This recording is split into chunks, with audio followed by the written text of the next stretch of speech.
एक बार की बात है, रतनपुर नाम के गांव में मीठी अपने पिताजी उमेश और सौतेली माँ रमा के साथ रहती थी।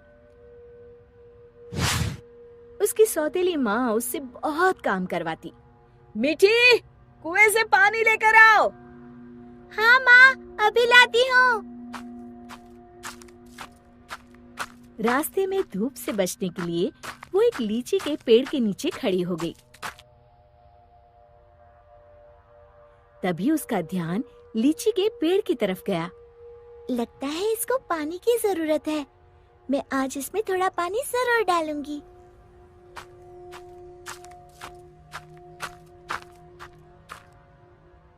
लौटते समय मीठी अपने घड़े से थोड़ा पानी लीची के पेड़ में डाल देती है।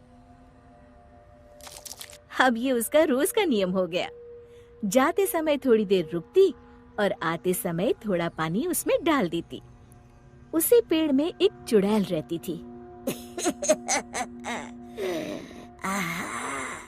इतना ठंडा और मीठा पानी बड़े दिनों के बाद मिला है। एक दिन चुड़ैल ने सोचा, क्यों ना इस लड़की को दोस्त बनाया जाए। बहुत दिनों से मैंने कोई इंसान नहीं खाया।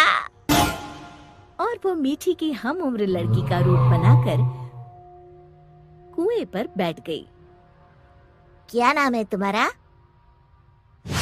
मीठी। और तुम्हारा? अम्बी। अम्बी? अम्बी तो खट्टी होती है। तुम मीठी और मैं खट्टी, मतलब मीठी खट्टी। नहीं, मीठी खट्टी नहीं, मीठी अम्बी।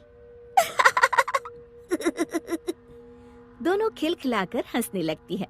अरे, मुझे तो तुमसे बातें करके बड़ी देर हो गई। और जल्दी से घड़ा लेकर घर के लिए चल दी। थोड़ा सा पानी उसने लीची के पेड़ में भी डाल दिया। चुड़ैल बहुत दिनों से अकेली रह रही थी। उसे मीठी का साथ अच्छा लगा। वैसे मीठी अच्छी लड़की है, क्यों ना इसे अपनी दोस्त बना लूं। ऐसे ही रोज मीठी और अम्बी कुएं पर मिलती और ढेर सारी बातें करती, खूब हंसती खिलखिलाती। एक दिन, आज तो बड़ी देर हो गई, मीठी पानी लेने नहीं आई। क्यों ना उसके घर जाकर देखूं। ये सोचकर चुड़ैल मीठी के घर पहुंच गई। वहाँ उसने देखा, मीठी, अभी तक तुमने बर्तन नहीं धोए और पानी भी नहीं लाई। बस माँ, खाना खाकर अभी बर्तन धोती हूँ। कब से खा रही हो? जल्दी उठो, बहुत काम है।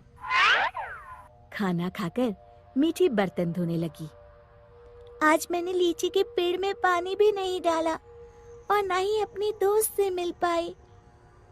तभी चुड़ैल ने जादू से पूरे बर्तन 1 मिनट में धो डाले। मीठी आश्चर्य से यहाँ वहाँ देख रही थी कि चुड़ैल उसके शरीर में प्रवेश कर गई और वापस आकर सोफे पर लेट गई। अच्छा, तो राजकुमारी आराम फरमा रही है। बर्तन कौन धोएगा? धुल गए। रमा को मीठी की आवाज भारी सी लगी। अच्छा, जादू से धोए हैं क्या? हाँ। अब झाड़ू कौन लगाएगा? कपड़े कौन धोएगा? तुम। और कौन? अच्छा, तो मुझे जवाब देती है। ये कहते हुए रमा ने मीठी का हाथ पकड़कर झकझोर दिया। पर मीठी रोज की तरह रोई नहीं, तो रमा को और तेज गुस्सा आ गया।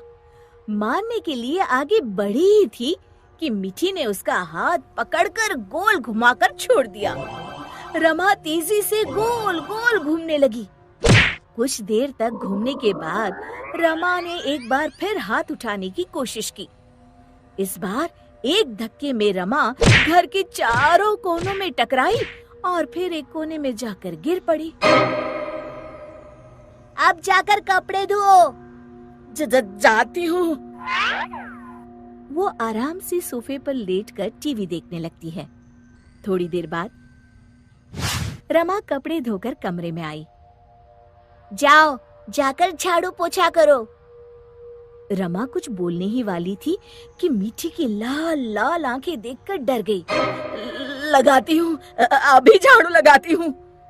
इतने में मीठी के पिताजी आते हैं।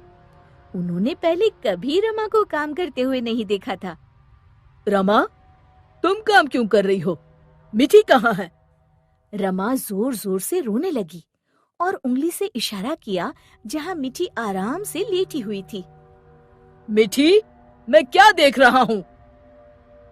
मीठी के पिताजी उसका हाथ पकड़कर उसे उठाते हैं, पर मीठी को देखकर बुरी तरह डर जाते हैं और पीछे हट जाते हैं। ये देखकर मीठी के शरीर में घुसी चुड़ैल जोर जोर से हंसती है।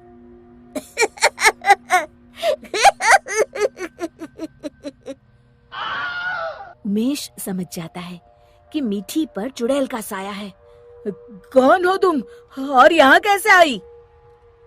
तभी चुड़ैल मीठी के शरीर से निकलकर लहराती हुई सामने खड़ी हो गई और गूंजती हुई आवाज में उसने कहा, मैं अम्बी हूँ। क्या कहा? अम्बी मतलब लीची वाली चुड़ैल?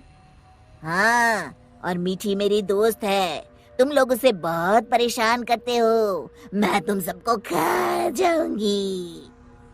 उमेश और रमा डर के मारे थर थर कांपने लगे। हमें माफ कर दो अम्बी, आज से हम ऐसा नहीं करेंगे। हाँ हाँ, हमें माफ कर दो, आज से हम ऐसा नहीं करेंगे। मैं कसम खाती हूँ मीठी को अपनी सगी बेटी की तरह ही रखूंगी। नहीं, तुम सब झूठे हो।